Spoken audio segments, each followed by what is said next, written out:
Hello, আসসালামু আলাইকুম। আমার আরেকটি নতুন ভিডিওতে আপনাদেরকে স্বাগতম। আজকে যে বিষয়টা নিয়ে কথা বলবো সেই বিষয়টা হচ্ছে বোয়িংকে নিয়ে কথা বলবো। আসলে রিসেন্টলি লাস্ট 2 মান্থে, মানে মার্চে এবং মেতে দুইজন বোয়িংয়ের হুইসেল ব্লোয়ার মারা গেছেন। তো এই বিষয়টা নিয়ে আসলে কথা বলবো। আসলে নেট দুনিয়ায় বা এভিয়েশন অঙ্গনে এই জিনিসটা অনেক তোলপাড় হয়ে যাচ্ছে যে বোয়িংয়ের দুজন হুইসেল ব্লোয়ার 1 মাস পর পর মারা গেছেন, এবং এটা আসলে রহস্যটা কি সেটা নিয়ে আজকে আসলে পুরো আমি ডিসকাস করার চেষ্টা করব।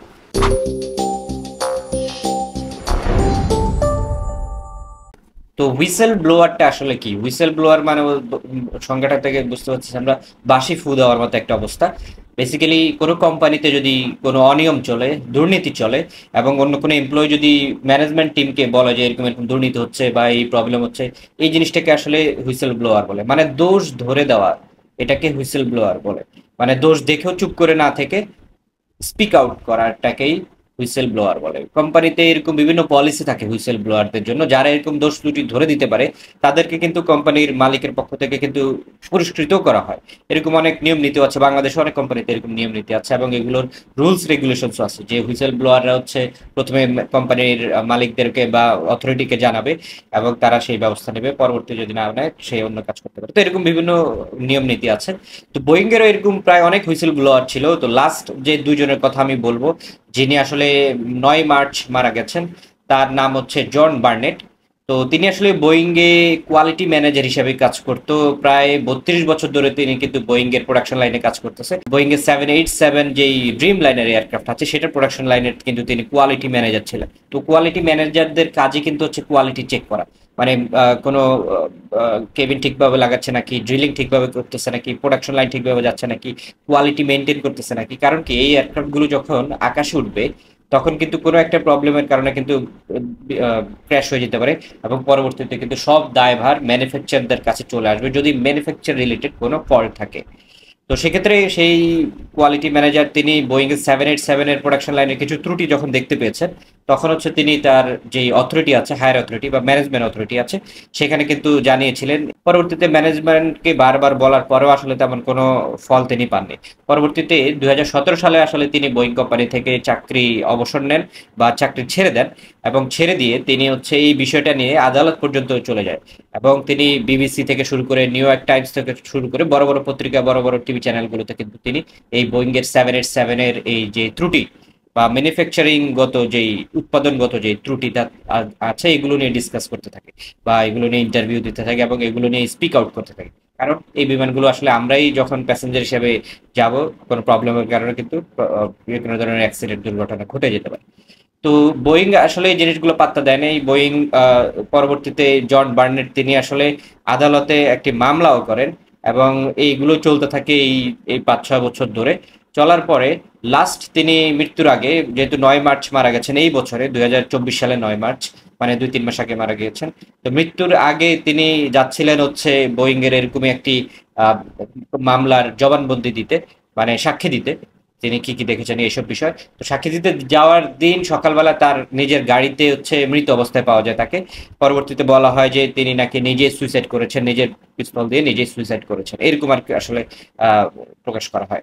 তো এটি যে জন বার্নেট তার যেই উকিল আছেন তিনি বলেছেন যে আসলে নিজে নিজে সুইসাইড করার মতো এরকম কোনো ঘটনা তার জীবনে নাই, বা এরকম কোনো পেরেশানিও তার ভিতরে নাই। তো এটি আসলে খুবই রহস্যজনক, এবং বোয়িং এর পক্ষ থেকে কিন্তু পরবর্তীতে মেইলে তাদেরকে জানানো হয়, এবং তারা আসলে শোকাহত যে এরকম মারা গেছে। তারা এইভাবে বলে যে সুইসাইড যেহেতু হয়েছে সেজন্য তারা আসলে দুঃখ প্রকাশ করতেছে, ব্যাপারটা এরকম। তো বোয়িং এর যে দ্বিতীয় হুইসেল ব্লোয়ার আছে তার নাম হচ্ছে জশুয়া ডিন। তিনি আসলে এই মে মাসের 1 তারিখে এরকম মারা গেছেন। বলা হচ্ছে যে তার অসুস্থতা জনিত কারণে মারা গেছে। তো তার যেই উকিল আছে বা তাদের যেই অ্যাটর্নি আছে সবাই কিন্তু বলতেছে তার তেমন কোনো অসুবিধা ছিল না, তেমন কোনো মেন্টাল প্রেশার, তেমন কোনো ইলনেস, ওরকম মেজর কোনো ফিজিক্যাল ইস্যু ছিল না যে এরকম মৃত্যুবরণ। তো তার ব্যাপারটা কি, জশুয়া ডিন হচ্ছে বোয়িং এ ডিরেক্টলি কাজ না করলেও বোয়িং এর যে সাপ্লায়ার অ্যারো সিস্টেম একটি কোম্পানি, সেটাতে সেই কোয়ালিটি অডিটর ছিল। সেম কোয়ালিটি টাইপের চেক করতো, কোয়ালিটি অডিটর হিসাবে কাজ করতো। তো পরবর্তীতে সে এই সেম ভাবে বোয়িং এর এই অ্যারো সিস্টেমের কোম্পানির ভিতরে বা সাপ্লায়ার কোম্পানির ভিতরে, সাপ্লায়ার আসলে বোয়িং এর 737 ম্যাক্স এই বিমানটির কেবিন এই উৎপাদনের জন্য নিয়োজিত ছিল। তো সে যখন দেখতে পেয়েছিল এই বিমানটির যে বাল্কহেডটা আছে, মানে ফিউজেলাজের মাঝখানে মাঝখানে বাল্কহেড থাকে স্ট্রাকচারকে ধরে রাখার জন্য, এই বাল্কহেডে ভুলভাবে ড্রিলিং করা হয়েছিল। তো ভুলভাবে ড্রিলিং করার ফলে আমরা জানি কি ছিদ্র হয়ে যায়, ধরেন স্টিলের পাতগুলোকে ছিদ্র করে ফেললো। ভুলভাবে ছিদ্র করার পরে এই ছিদ্রগুলোকে যদি আমরা আবার না দেই, মানে তার কথা হচ্ছে ছিদ্রগুলোকে রিপেয়ারিং না করেই এভাবেই বিমানটাকে তৈরি করা হচ্ছে এবং কেবিনগুলো তৈরি করা হচ্ছে। তো এটা আসলে ম্যানুফ্যাকচারিং একটা ফল্ট, কারণ এটা আসলে ছোট এভিয়েশনের এয়ারক্রাফটের ছোট একটা ভুল কিন্তু অনেক বড় ধরনের অ্যাক্সিডেন্ট ঘটে যেতে পারে।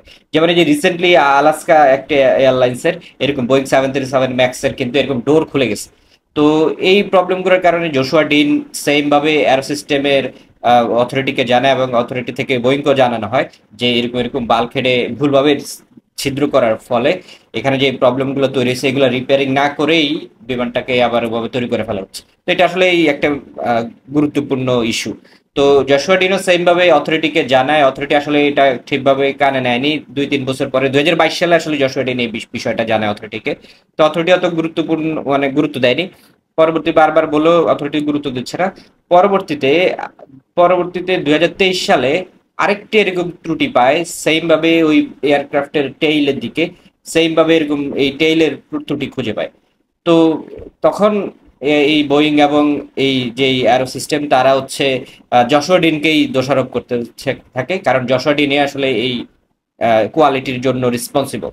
তো যশোর ডিনকে দোষারোপ করে যশোর ডিনকে আসলে চাকরিচ্যুত করে এবং তারা বলে যে হ্যাঁ যশোর ডিনের এই দায়িত্ব অবহেলার জন্য এই প্রবলেম হয়েছে, এই জন্য আমরা আমাদের কোয়ালিটি অডিটরকে কোম্পানি থেকে বের করে দিচ্ছে। তো জশুয়া ডিন এই জিনিসটা আসলে মেনে নিতে পারেনি। তিনি বলতেছে যে আসলে প্রবলেমটা তো আমি বের করছি 2022 সালে, পরবর্তীতে আমাকে আসলে একটা মাঝখানে প্যাচে ফেলে আসলে আমাকে বের করে দিচ্ছে। সে কিন্তু সেই কোম্পানি থেকে বের হয়ে যাওয়ার পরে, মানে তাকে বের করে দেওয়ার পরে কিন্তু সে ডিরেক্ট আদালতে মামলা করে এবং এই বিষয়গুলো নিয়ে সে কিন্তু কাজ করতে থাকে। এবং এই বিষয় নিয়ে কাজ করতে করতে এই মে মাসের 1 তারিখে কিন্তু সেম তিনিও মৃত্যুবরণ করেন। তো তখন আসলে জিনিসটা একটু মানে নড়ে চড়ে বসে এভিয়েশনের যেই অ্যানালিসিস বা বিভিন্ন মানুষজন আছে। তো যেহেতু পরপর 1-2 মাসের ভেতরে দুজন হুইসেল ব্লোয়ারই মানে বোয়িং এর বিরুদ্ধে অভিযোগকারী দুজনই মারা গেছেন। আরেকজন আছে বোয়িং এর ভিতরে অভিযোগকারী, তিনি এখন মানে বর্তমানে নিজের জীবন নিয়ে শঙ্কায় আছেন যে আসলে তিনিও কি মারা যাবেন নাকি। তো পরবর্তীতে যেহেতু আসলে সিকিউরিটি কনসার্ন নিয়ে কথা বলতেছেন, জশুয়া ডিন এবং এই যে জন বার্নেট দুজনই আসলে বোয়িং এর ম্যানুফ্যাকচারিং গত ত্রুটি নিয়েই কথা বলতেছিল। তো বোয়িং এর আসলে ম্যানুফ্যাকচারিং ত্রুটি বিশেষ করে 737 ম্যাক্স এর, কিন্তু আমরা জানি যে 19-20 সালের দিকে অনেক পরপর দুইটা এয়ারক্রাফট কিন্তু ক্র্যাশ করেছে। ইন্দোনেশিয়ার একটা এয়ারক্রাফট কিন্তু এরকম অ্যাঙ্গেল অফ অ্যাটাকের সেন্সরের এররের জন্য কিন্তু নিচে নেমে গেছে এবং পানিতে ক্র্যাশ করে। তো এরকম ট্র্যাজিক অ্যাক্সিডেন্ট গুলো হচ্ছিল বোয়িং এর এই ম্যানুফ্যাকচারিং ফল্টের কারণে। এবং ওই টাইমে কিন্তু পৃথিবীতে যতগুলো 737 ম্যাক্স ছিল সব কিন্তু সাথে সাথে 2-3 মাসের জন্য গ্রাউন্ডেড করে দেওয়া হয়। তো এটা আসলে খুবই গুরুত্বপূর্ণ একটা ইস্যু। তো বোয়িং এর এরকম ম্যানুফ্যাকচারিং ত্রুটির কারণে যদি এরকম ক্র্যাশ হয়, আলটিমেটলি এই জিনিসটা কিন্তু বোয়িং এর যেই বিজনেস পলিসি বা বিজনেস এক্সপেনশন, এয়ারলাইন্সরা কিন্তু তাদের উপর আস্থা হারায় ফেলবে বা প্যাসেঞ্জাররাও কিন্তু তাদের উপর আস্থা হারাবে।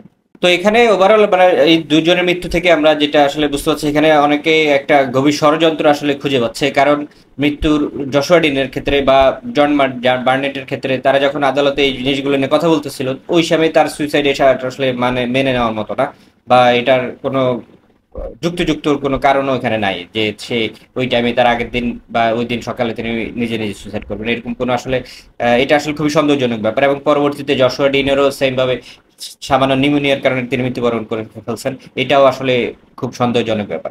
তারপর আসলে ইউএস এর যে ফেডারেল এভিয়েশন অথরিটি বা ফা বা সিভিল এভিয়েশন আছে, তারা কিন্তু বোয়িংকে বাধ্যবাধকতা করে দিচ্ছে যে তারা প্রতি বছরে যাতে 37টার বেশি বোয়িং 737 ম্যাক্স না তৈরি করে। কারণ আসলে অনেক বেশি কোয়ান্টিটি তৈরি করতে গিয়ে তারা কিন্তু কোয়ালিটি লেস করে ফেলতেছিল, ম্যানুফ্যাকচারিং ত্রুটি যেমন এই যে ভুল ছিদ্র করতেছে ওই ছিদ্রগুলো রিপেয়ারিং না করে আবার ফিটিং করে ফেলতেছিল। তো এই ধরনের যাতে না হয় সেজন্য 37টা এয়ারক্রাফট তৈরি করবে প্রতি বছর এরকম লিমিট করে দেয়। এবং তাদের যে কোয়ালিটিগত যত ডকুমেন্টস আছে, যত চেকলিস্ট আছে, সবকিছু আসলে সেই ফাতে জমা দিতে বলছে 60 দিনের ভেতরে। তো ফা আসলে এখন একটু নড়ে চড়ে বসছে, কারণ এই আলাস্কা এয়ারলাইন্স যে জানুয়ারি মাসে কিন্তু আলাস্কা এয়ারলাইন্সের এই বোয়িং 737 ম্যাক্স এর এয়ারক্রাফটের ডোরটা উড়ে চলে যায় এরকম নাট বোল্টের কারণ। তো এই জিনিসটা যখন বারবার হচ্ছে তখন কিন্তু ফেডারেল এভিয়েশন অথরিটি বা ফা তারা হচ্ছে নড়ে চড়ে বসছে এবং বোয়িং এ কিন্তু এখন চেক করার চেষ্টা, বোয়িংকে কিন্তু এখন ভালো মতো চেক করার চেষ্টা করতেছে। বা ভালো মতো ধরে ফেলছে। তো আজকের মানে আলোচনাটা থেকে আমি যেটা বলতে চাচ্ছি সেটা হচ্ছে বোয়িং এর আসলে ম্যানুফ্যাকচারিং ত্রুটি এটা রিসেন্টলি না, মানে ম্যাক্সিমাম যেমন 737 ম্যাক্স, তারপর হচ্ছে 777 যেটা বললো এরকম ত্রুটি খুঁজে পাচ্ছে। তো এইসব ত্রুটি রিপেয়ার মানে এগুলো সলভ না করে এই সেই এয়ারক্রাফট গুলো যদি এয়ারলাইন্সরা কিনে, তখন কিন্তু এই অ্যাক্সিডেন্ট কিন্তু আলটিমেটলি আমাদের উপরেই যাবে, আমরাই কিন্তু মানে এটার শিকার হবো। তো আর বোয়িং এর এই মানে আমি যেটা বলতে চাচ্ছি, বোয়িং এর প্রতি মানুষের কিন্তু এখন আস্থা একটু একটু কমে যাচ্ছে। একটা সময় বোয়িং কিন্তু এয়ারবাসকে পিছনে ফেলে বা অন্যান্য ম্যানুফ্যাকচারদেরকে পিছনে ফেলে এক নাগারে এগিয়ে যাচ্ছিল, এবং তাদের এই কিছু ভুল ত্রুটি এইসব গাফলতির কারণে এখন কিন্তু তাদের প্রতি মানুষ আস্থা হারাচ্ছে। যেমন বাংলাদেশে কিন্তু এয়ারবাস আগে ছিল, মাঝখান দিক দিয়ে কিন্তু কোনো এয়ারবাসের এয়ারক্রাফট ছিল না।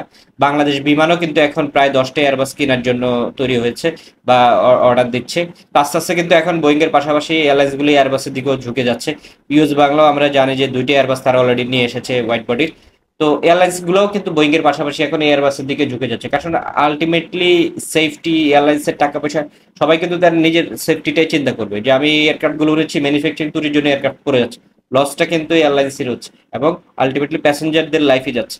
তো সে কারণেই এখন আস্তে আস্তে সবাই এয়ারবাসের দিকেও ঝুঁকতেছে। একটা সময় হয়তো এয়ারবাস আবার বাংলাদেশে ফ্লাই করবে, এবং বাংলাদেশ অলরেডি যদি ইয়েস বাংলায় ফ্লাই করে, এবং মানে এয়ারলাইন্স গুলো আরো এয়ারবাসের প্রতি আস্থা অর্জন করতেছে। আর এদিকে অপর দিকে তো আমাদের চায়নার যেই কমাক, সেটা তারা অলরেডি খুবই ভালোভাবে শুরু করছে, প্রায় 100টার মতো নাকি তারা হচ্ছে নিজেদের এয়ারলাইন্সেই তারা ব্যবহার করবে। তো কমাকও কিন্তু চলে আসতেছে। তো নেক্সট কোনো ভিডিওতে আমি এই চায়নার এই কমাক, মানে রাইজিং অফ এশিয়ান ম্যানুফ্যাকচারার, এটা নিয়ে আমি কথা বলবো। প্যাসেঞ্জার এয়ারক্রাফট তৈরি করার যে কোম্পানি কমাক চায়নার, সেটা নিয়ে আমি কোনো ভিডিওতে হয়তো আলোচনা করব। আপনারা যারা বাংলাদেশের ড্রোন পাইলট ট্রেনিং শিখতে চান, আপনারা আমাদের একাডেমির সাথে যোগাযোগ করতে পারেন। আমরা basically drone pilot training provide করে থাকি। এছাড়া কেউ যদি চায়না শ্যানিং এয়ারস্পেস ইউনিভার্সিটিতে পড়তে চান, তারাও আমাদের সাথে যোগাযোগ করতে পারেন। আমরা বিনা খরচে আপনাকে শ্যানিং এয়ারস্পেস ইউনিভার্সিটিতে অ্যাডমিশনের সুযোগ করে দিব। বিস্তারিত জানতে আমাদের দেওয়া হোয়াটসঅ্যাপটিতে যোগাযোগ করুন। তো এই হচ্ছে আজকের ভিডিও। আপনাদের কি মতামত বোয়িং এর ব্যাপারে? বোয়িং এর ম্যানুফ্যাকচারিং ত্রুটি যদি থাকে, তারা আদৌ কতটুকু ইন ফিউচার বিজনেস করতে পারবে, বা কতটুকু সাকসেসফুল হতে পারবে, বা মানুষের কতটুকু আস্থা অর্জন করতে পারবে, সেটা আপনারা আপনাদের মতামত কমেন্ট সেকশনে জানাতে পারেন। আর এছাড়া আর কি নিয়ে ভিডিও চান সেটাও আমাকে কমেন্ট সেকশনে জানাতে পারেন। আমার ফেসবুক পেজটাতে লাইক দিয়ে রাখতে পারেন, ফেসবুক, ইউটিউব, এখানে সব আমি লিঙ্ক দিয়ে দিচ্ছি, এগুলো আপনি ঘুরে আসতে পারেন, সবগুলোতে জয়েন করতে পারেন। দেখা হচ্ছে আমার পরবর্তী ভিডিওতে। ততদিন পর্যন্ত সবাই ভালো থাকবেন, সুস্থ থাকবেন, অ্যান্ড হ্যাপি ফ্লাই।